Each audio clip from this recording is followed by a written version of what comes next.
दोस्तों आज हम सैर करने वाले हैं दुनिया के एक ऐसे कंट्री की जिसके बारे में कहा जाता है ये दुनिया की हुकूमतों को कंट्रोल कर रहा है, जो है छोटा सा, लेकिन इसने तमाम मसीहों से लेकर तमाम अरबों तक, हिंदुओं से लेकर तमाम मुसलमानों तक सबको अपने पल्लू के साथ बांध रखा है। और इस मुल्क की टोटल आबादी 1 करोड़ से भी कम है। और ये मुल्क दुनिया के नक्शे पर कब उभरा, इस मुल्क के लोग इतने ज़हीन क्यों हैं, ये मुल्क टेक्नोलॉजी के लिहाज से कहाँ है, रात के वक्त सफेद और येलो लाइट क्यों बंद कर दी जाती हैं, ऐसी बहुत सी दिलचस्प और हैरान कुन बातें आज की इस वीडियो में बताएंगे। और नए आने वाले दोस्तों से गुजारिश है कि चैनल को सब्सक्राइब कर दें और साथ मौजूद बेल आइकन को भी प्रेस करें ताकि आने वाली हर नई वीडियो का नोटिफिकेशन आपको मिल सके। सोबी टीवी पर नए आने वाले को खुशामदीद और वेलकम। इसराइल जो दुनिया के नक्शे पर 1948 में उभरा और ये मुल्क आबादी के लिहाज से दुनिया के छोटे तरीन मुल्कों में आता है। इसकी कुल आबादी 2023 के मुताबिक 91,74,520 है। 1 करोड़ से कम आबादी रखने वाले इस मुल्क ने मुस्लिम दुनिया में कोहराम मचाया हुआ है, हत्ता के मुसलमान इन यहूदियों से 99% ज्यादा हैं। ये मुल्क मशरिकी एशिया में बहरे रूम के साहिल पर वाक़या है। इस मुल्क के इर्द गिर्द फलस्तीन, शाम, उर्दन, मिस्र और लुबनान आते हैं। पूरी दुनिया में यहूदियों का सिर्फ एक ही मुल्क है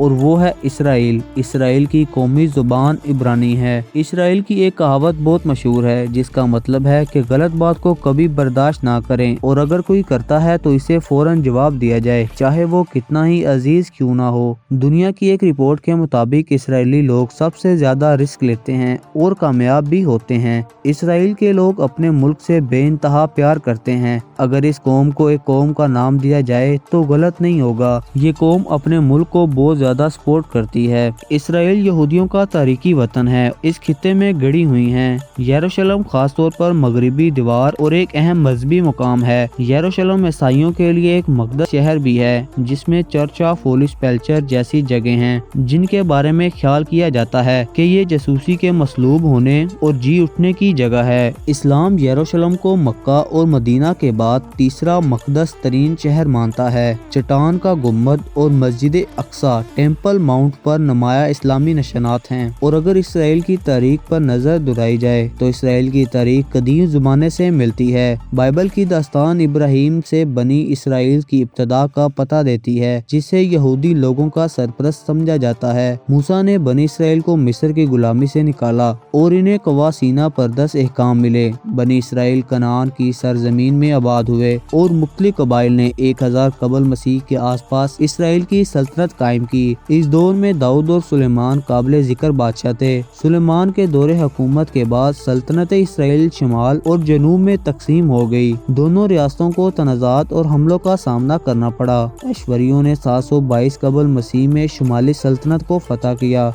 जिसके नतीजे में 10 शुमाली कबाइल को जिला वतन कर दिया गया। बाबलियों ने 786 कबल मसीह में यवादा को फतह किया जिसके नतीजे में बाबलियों की कैद हो गई। अब बात करते हैं इसराइल के खूबसूरत मकामात के बारे में जिसकी वजह से इसराइल की रौनक में 4 चांद लग जाते हैं, जिसे देखने के लिए लोग दूर दूर से आते हैं। यरूशलेम दारुल हुकूमत के तौर पर यरूशलेम यहूदियत, ईसाईयत और इस्लाम के लिए मकदस शहर है। पुराना शहर मजहबी मकामात का घर है जिसे मगरिबी दीवार, चर्च ऑफ होली सेपल्चर और डोम ऑफ द रॉक पुराने शहर की तंग गलियां और तारीख से बड़ी पड़ी हैं। और मजमूई तौर पर ये शहर कदीम और जदीद सकाफत का अनोखा इम्तिजाज रखता है। तेल हबीब अपने मुतहर्रिक रात की जिंदगी, सकाफती मंजर और खूबसूरत साहिलों के लिए जाना जाता है। तेल हबीब एक जदीद और कॉस्मोपॉलिटन शहर है। यूनेस्को में दर्ज वाइट सिटी का इलाका अच्छी तरह से महफूज शुदा बहाउस फन तमीर का एक मजमुआ रखता है जिसमें फनून लतीफा के फरोग पजीर मंजर, बाजार और मुख्तलिफ किस्म के पाक तजर्बात हैं। मसादा बहरा मरदार का नज़ारा करने वाले एक डरामाई सतह मुर्तफा के ऊपर वाक़या है। मसादा यूनेस्को का आलमी सकाफती वर्सा है। ये यहूदी रोमन जंग के दौरान एक तहरीकी मुहासरे की जगह थी और बाक़ियात में मुतासर किन किले, महलात और एक कबल कार शामिल है जो शानदार नज़ारे पेश करती है। डेड सी बहरे मुर्दार जो नमक के ज़्यादा अर्तकाज और खुशगवार पानियों के लिए जाना जाता है, एक मुनफरिद قدرتی کشش ہے۔ زائرین اکثر معدنیات سے بھرپور پانیوں میں تیرنے اور علاج کی مٹی کا تجربہ کرنے آتے ہیں۔ ارد گرد کا مناظر بشمول سرائے یہودی اس علاقے کی رغبت میں اضافہ کرتا ہے۔ حیفا اینڈ دی بہائی گارڈنز۔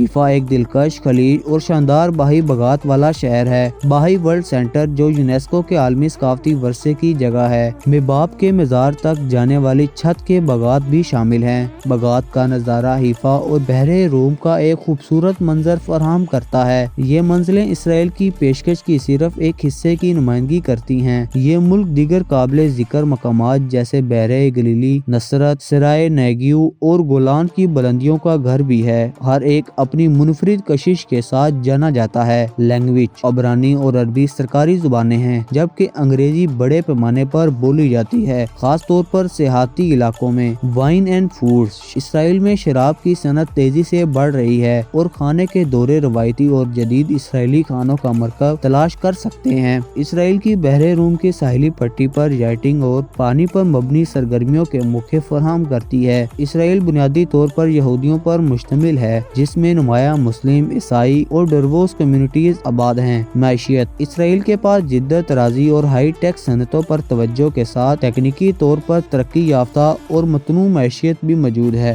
جیسا کہ زراعت، جنگلات اور ماہی گیری۔ عرب اسرائیلی وارز۔ اسرائیلیوں اور فلسطینیوں کے درمیان تنازع کی جڑیں تاریخی ہیں۔ دونوں برادریوں کی زمین سے دیرینہ تعلقات ہیں۔ جنگیں بشمول 1948 کی عرب اسرائیل جنگ، 1967 میں 6 روزہ جنگ اور 1973 میں یوم کپور جنگ نے علاقائی اور جغرافیائی سیاسی منظر نامے کو تشکیل دیا۔ مغربی کنارہ اور غزہ کی پٹی وہ علاقے ہیں جہاں فلسطینی آبادی کے خاص آبادی موجود ہے۔ ان علاقوں کی حیثیت اور حکمرانی تنازعات میں مرکزی حیثیت رکھتی ہے۔ دوستو، یہ تھی آج کی ویڈیو کو لائک، چینل کو سبسکرائب ضرور کیجیے گا۔ ملتے ہیں اگلی ایسی ہی شاندار ویڈیو میں۔ اللہ حافظ۔